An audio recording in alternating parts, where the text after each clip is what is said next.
The Cats of Ulthar by H.P. Lovecraft. It is said that in Ulthar, which lies beyond the river sky, no man may kill a cat, and this I can verily believe as I gaze upon him who sitteth purring before the fire. For the cat is cryptic, and close to strange things which men cannot see. He is the soul of antique Egyptus, and bearer of tales from forgotten cities in Meroe and Ophir. He is the kin of the Jumble's lords, and heir to the secrets of hoary and sinister Africa. The Sphinx is his cousin, and he speaks her language, but he is more ancient than the Sphinx, and remembers that which she hath forgotten. In Ulthar, before ever the burgesses forbade the killing of cats, there dwelt an old cotter and his wife who delighted to trap and slay the cats of their neighbors. Why they did this I know not, save that many hate the voice of the cat in the night, and take it ill that cats should run stealthily about yards and gardens at twilight. But whatever the reason, this old man and woman took pleasure in trapping and slaying every cat which came near to their hovel, and from some of the sounds heard after dark, many villagers fancied that the manner of slaying was exceedingly peculiar. But the villagers did not discuss such things with the old man and his wife, because of the habitual expression on the withered faces of the two, and because their cottage was so small and so darkly hidden under spreading oaks at the back of a neglected yard. In truth, much as the owners of cats hated these odd folk, they feared them more, and instead of berating them as brutal assassins, merely took care that no cherished pet or mouser should stray toward their remote hovel under the dark trees. When through some unavoidable oversight a cat was missed, and sounds heard after dark, the loser would lament impotently, or console himself by thanking fate that it was not one of his children who had thus vanished. For the people of Ulthar were simple, and knew not whence it is all cats first came. One day a caravan of strange wanderers from the south entered the narrow cobbled streets of Ulthar. Dark wanderers they were, and unlike the other roving folk who passed through the village twice every year. In the marketplace they told fortunes for silver, and bought gay beads from the merchants. What was the land of these wanderers none could tell, but it was seen that they were given to strange prayers, and that they had painted on the sides of their wagons strange figures with human bodies and the heads of cats, hawks, rams, and lions. And the leader of the caravan wore a headdress with two horns and a curious disc betwixt the horns. There was in this singular caravan a little boy with no father or mother, but only a tiny black kitten to cherish. The plague had not been kind to him, yet had left him this small furry thing to mitigate his sorrow, and when one is very young, one can find great relief in the lively antics of a black kitten. So the boy whom the dark people called Meanies smiled more often than he wept as he sate playing with his graceful kitten on the steps of an oddly painted wagon. On the third morning of the wanderer's stay in Ulthar, Meanies could not find his kitten, and as he sobbed aloud in the marketplace certain villagers told him of the old man and his wife, and of sounds heard in the night. And when he heard these things his sobbing gave place to meditation, and finally to prayer. He stretched out his arms toward the sun and prayed in a tongue no villager could understand, though indeed the villagers did not try very hard to understand, since their attention was mostly taken up by the sky and the odd shapes the clouds were assuming.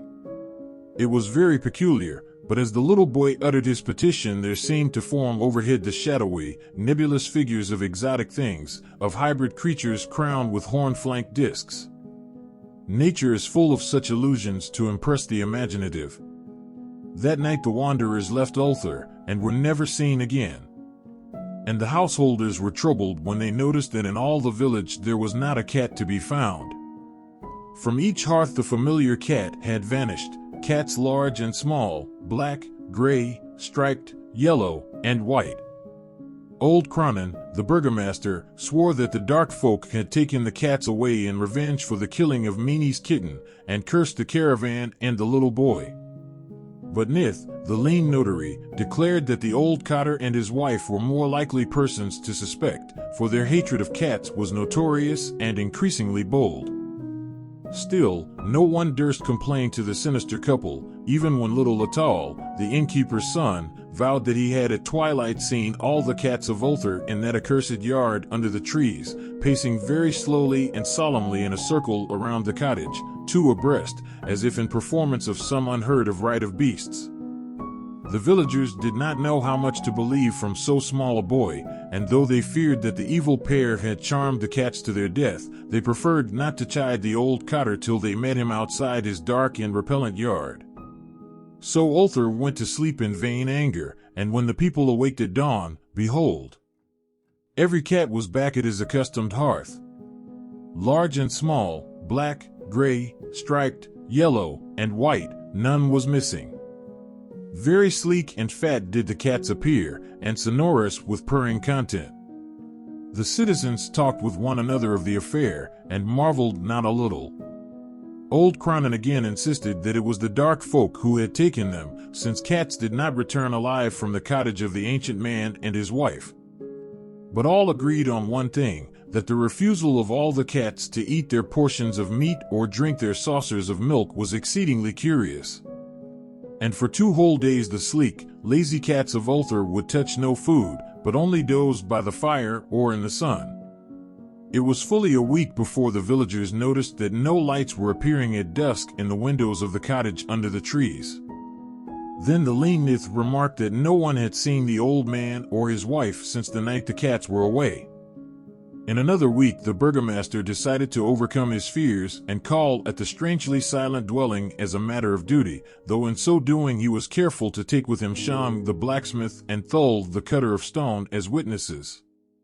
And when they had broken down the frail door they found only this: 2 cleanly picked human skeletons on the earthen floor, and a number of singular beetles crawling in the shadowy corners.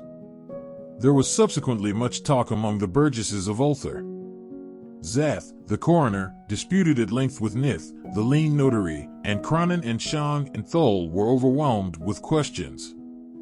Even little Atal, the innkeeper's son, was closely questioned and given a sweetmeat as reward.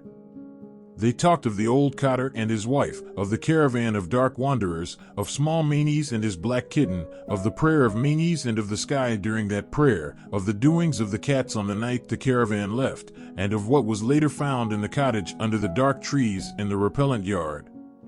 And in the end the burgesses passed that remarkable law which is told of by traders in Hadhig and discussed by travelers in Near, namely, that in Ulthar no man may kill a cat.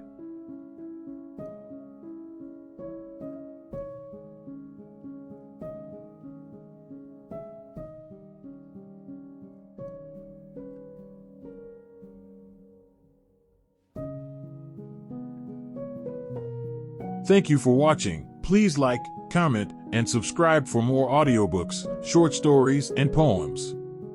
I release a new video every Friday, and would love it if you would join me. If you want to support me more, there is a link in the description. Thank you, and have a wonderful day.